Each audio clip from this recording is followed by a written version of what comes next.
అందరికీ నమస్కారం. ఈ వీడియో లెక్చర్‌లో మనము మనీషా పంచకము, శంకరాచార్యుల వారి అద్వైత వేదాంతం గురించి తెలుసుకుందాము. దీని యొక్క పరిచయము మరియు ఉద్దేశం ఏమంటే, ఇది ఆది శంకరాచార్యుల వారు అనుగ్రహించిన ఒక అద్భుతమైన ఘట్టము. సందర్భము కాశీలో ఒక చండాలుని రూపంలో వచ్చిన పరమశివునితో ఆది శంకరాచార్యుల వారికి జరిగిన ఒక సంభాషణ. దీని ఉద్దేశము అద్వైత వేదాంతంలోని అత్యున్నతమైన సత్యాన్ని చాటి చెప్పడము. ముగింపు జ్ఞానము, ముగింపు సత్యం ఏమంటే, జ్ఞానానికి కులం, వర్ణం, జాతితో సంబంధం లేదని నిరూపించడమే ఈ మనీషా పంచకం యొక్క ముఖ్యమైన ముగింపు సత్యం. ముందుగా పంచకం ఏమంటే, పంచకం అంటే ఏమో తెలుసుకుందాము. సంస్కృతంలో పంచ అంటే 5 అని అర్థము. పంచకం అంటే 5 శ్లోకాల సమూహం, ఎ సెట్ ఆఫ్ 5 వెర్సెస్. ఏదైనా ఒక విషయాన్ని లేదా దైవాన్ని 5 శ్లోకాల్లో స్తుతిస్తూ చెబితే దాన్ని పంచకం అంటారు. ఉదాహరణకు కాశీ పంచకం, భజగోవిందం ఇలాంటివి. ముందుగా మంగళాచరణ శ్లోకంతో మనం ఈ మనీషా పంచకాన్ని ప్రారంభిస్తాము. సదాకాశ చిదానంద సదేకర స్వరూపిణి నిత్యశుద్ధ నిరాభాస కూటస్థాయ ఆత్మనే నమః. ఎల్లప్పుడూ ఆకాశం వలె వ్యాపించి ఉన్నవాడు, జ్ఞానస్వరూపుడు, ఆనందస్వరూపుడు, ఎల్లప్పుడూ ఏకరీతిగా ఉండే సత్యమైన రసస్వరూపం కలిగినవాడు, పరిశుద్ధమైనవాడు, ఇటువంటి మాలిన్యం లేదా భ్రాంతి లేనివాడు, స్థిరమైనవాడు, మార్పు లేనివాడు, అటువంటి పరమాత్మకు నమస్కారం. మనకు ఏదైనా విషయము గురువు ద్వారానే తెలుస్తుంది. కబీర్ దాస్ చెప్పినట్టుగా, గురువు గోవిందుడు ఎదురుగా నిలబడితే నువ్వు ఎవరికి నమస్కారం చేస్తావయ్యా అంటే, అతడు గోవిందుడనే విషయం నాకు చెప్పిన నా గురువు గారికే నేను మొట్టమొదటి నమస్కారం చేస్తానని చెప్పారు. కాబట్టి గురు ప్రార్థన. ఆనందగణమద్వంద్వం నిర్వికారం నిరంజనం భజేహం భగవత్పాదం భజతాం అభయప్రదాం. నిబిడమైన ఆనంద స్వరూపుడు, సుఖదుఖాలు, లాభ నష్టాలు లాంటి ద్వంద్వాలు లేనివాడు, ఇటువంటి మార్పు చెందనివాడు, దోషాలు లేనివాడు, నిర్మలమైనవాడు, తనను నమ్ముకున్న వారికి భయం లేకుండా అభయాన్ని ఇచ్చేవాడు అయిన ఆ శంకర భగవత్పాదాచార్యులను నేను పూజిస్తున్నాను, ప్రార్థిస్తున్నాను.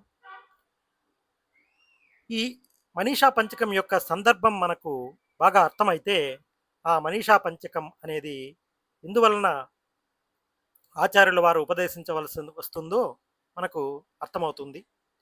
ఇహ కలు పరమకారుణికో భగవాన్ పరమశివ అనర్ధ సకలాగారే సంసార సాగరే నిమగ్నం లోకముద్యుదీర్చు. ఇక్కడ ఈ లోకంలో మిక్కిలి దయగలవాడైన పరమశివుడు సమస్త అనర్థాలకు నిలయమైన ఈ సంసారమనే సముద్రంలో మునిగిపోయిన ఈ లోకాన్ని ఉద్ధరించాలని కోరుతూ ఒకానొక సందర్భంలో కదాచిత్ కాశీం ప్రతిగచ్చమానం ఆచార్యం ప్రతి చండాల వేషధారి మహేశ్వర సమాజగామ తతో జగాద భగవాన్ ఆచార్య హే చండాల అమాయతో గచ్చగచ్చేతి. ఒకానొక సందర్భంలో కాశీ వైపు వెళ్తున్న శంకరాచార్యుల వారి వద్దకు ఒక చండాల వేష ధరించి మహేశ్వరుడు వచ్చాను. అప్పుడు ఆచార్యుల వారు ఇలా అన్నారు, ఓ చండాలుడా, నన్ను తాకకుండా, నన్ను అపవిత్రం చేయకుండా దూరంగా వెళ్ళు వెళ్ళు. చండాల రూపంలో ఉన్న మహేశ్వరుడు ఇలా ప్రశ్నించారు, అన్నమయా దన్నమయం అథవా చైతన్యమేవ చైతన్యాత్ ఇతివర దూరీకర్తుం వాంఛసి కిం బ్రూహి. అన్నమయమైన నా శరీరం నుంచి మరొక అన్నమయమైన నీ శరీరం నుంచి దూరంగా వెళ్ళమంటున్నావా, లేదా చైతన్యం నుంచి ఆత్మ ఇంకొక చైతన్యాన్ని దూరంగా వెళ్ళమంటున్నావా? దేనిని దూరం చేయాలనుకుంటున్నావు చెప్పుము. మళ్ళీ కొనసాగించారు, ప్రత్యగ్వస్తుని నిస్తరంగ సహజానందావ బోధాంబుదౌ విప్రోయం స్వపచోయ మితి అభిమాన్ కోయం వివేద బ్రహ్మ. అంతర్యామి అయిన పరమాత్మలో అలల్లేని సహజ ఆనంద జ్ఞాన సముద్రం వంటి ఆత్మలో ఇతడు బ్రాహ్మణుడు, ఇతడు చండాలుడు అనే భేదభావం ఎక్కడ ఉంది? బ్రహ్మను తెలిసిన నీకు ఈ భేదం ఎలా కలిగింది? కొనసాగించాడు పరమశివుడు.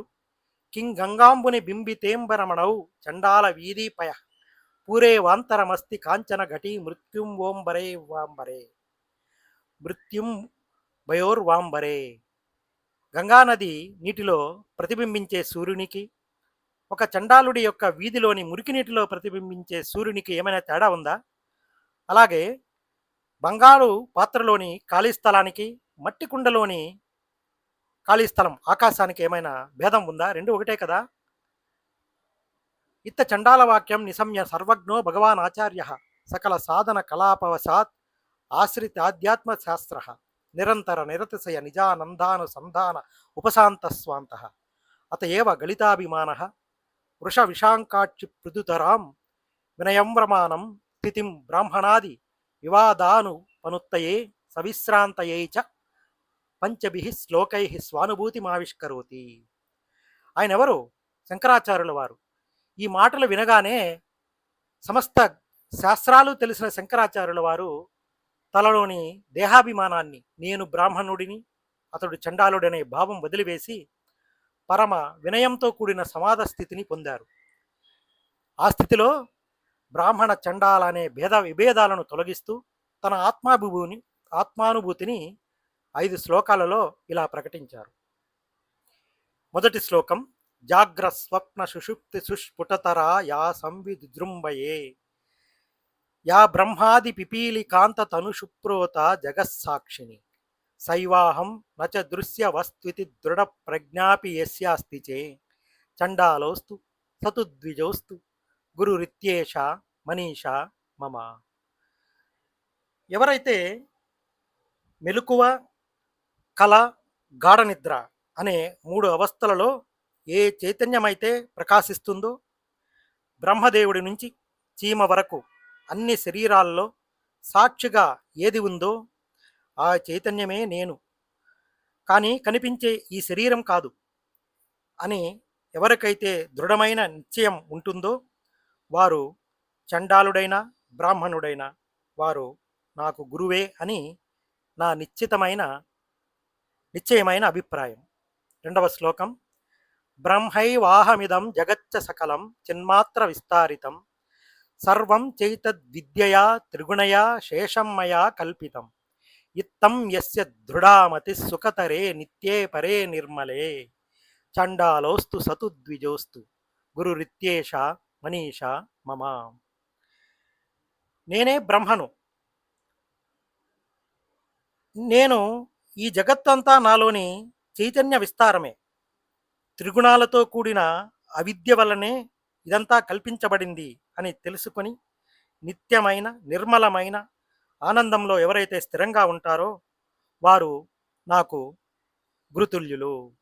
మూడవ శ్లోకం: సస్వన్నస్వర మేవ విశ్వమఖిలం నిశ్చిత్య వాచా గురో నిత్యం బ్రహ్మ నిరంతరం విమృశత నిర్వ్యాజ శాంతాత్మన భూతం భావిచ దుష్కృతం ప్రదహిత సంవిన్మయే పావకే చండాలోస్తు సతుద్విజోస్తు గురురిత్యేష మనీషా మమ. గురువు ఉపదేశం వల్ల ఈ ప్రపంచం అసత్యమని గ్రహించి నిరంతరం బ్రహ్మచింతన చేస్తూ శాంత స్వభావులై గడచిన మరియు రాబోయే పాపపుణ్యాలను జ్ఞానాగ్నిలో దహించి వేసి కేవలం ప్రారబ్ధ కర్మ కోసమే ఈ శరీరాన్ని వదిలేసేవారు జీవన్ముక్తులు. ఎవరైతే ఉంటారో వారంతా నాకు గురువులే. నాలుగవ శ్లోకం: యాతిర్యన్నర దేవతాభిరహమిత్యంత స్ఫుటా గృహ్యతే యద్భాసా హృదయాక్ష దేహ విషయా భాంతి స్వతో చేతన తాం భాస్యై పిహితార్క మండల నిభాం స్ఫూర్తిం సదా భావయన్ చండాలోస్తు సతుద్విజోస్తు గురురిత్యేష మనీషా మమ. పశుపక్షాదులు, మనుషులు, దేవతలలో నేను అనే స్ఫురణగా ఏది వెలుగుతుందో, దేని ప్రకాశం వల్ల జడమైన మనస్సు, ఇంద్రియాలు, శరీరం పనిచేస్తున్నాయో, మేఘాల చాటున సూర్యుని వలె బుద్ధి వెనక దాగి ఉన్న ఆ ఆత్మను నిరంతరం ధ్యానించే యోగి ఎవరో వారే నాకు గురువులు. 5వ శ్లోకంతో మనీషా పంచకం పూర్తవుతుంది. యత్సౌఖ్యాంబుది లేస లేస తయిమే సక్రాదయో నిర్వృత యచ్చిత్తే నితరాం ప్రశాంతకలనే లబ్ధా మునిర్నిర్వృతః యస్మిన్నక్షయ సాగరే లయమగాచ్చిత్తం నముక్తః కదా యః కచ్చిత్ స సురేంద్ర వందిత పదో నూనం మనీషా మమ. ఏ ఆనంద సముద్రంలోని ఒక చిన్న బిందువు వల్ల దేవేంద్రాది దేవతలు ఆనందాన్ని పొందుతున్నారో, ఏ ఆనందాన్ని పొంది మనుషులు ప్రశాంతతను పొందుతున్నారో, ఏ అక్షయమైన ఆనంద సముద్రంలో మనసు లయమైపోతుందో, అటువంటి బ్రహ్మజ్ఞాని ఎవరైనా సరే వారు నాకు వారు ఇంద్రుని చేత కూడా నమస్కరింపదగిన వారు. ఇది నా నిశ్చయమైన అభిప్రాయం. ఇలాగా గురువుగారు 5 శ్లోకాల ద్వారా అద్వైత వేదాంతం యొక్క సారాంశాన్ని కులమతీతాలకు అతీతంగా ఆత్మజ్ఞానమే ప్రధానమని బోధించే విధంగా మనీషా పంచకాన్ని మనకు ప్రసాదించారు. సర్వే జనా సుఖినో భవంతు, సన్మంగ్ సమస్త సన్మంగళాని భవంతు. మన భారత చిత్తమే, భారత తత్వమే లోకమంతా సుభిక్షంగా సుఖశాంతులతో ఉండాలని కోరుకునే విధంగా మన జ్ఞానం అనేది రూపొందించబడింది. మీ అందరికీ మంచి జరగాలని కోరుకుంటూ విరమిస్తున్నాను.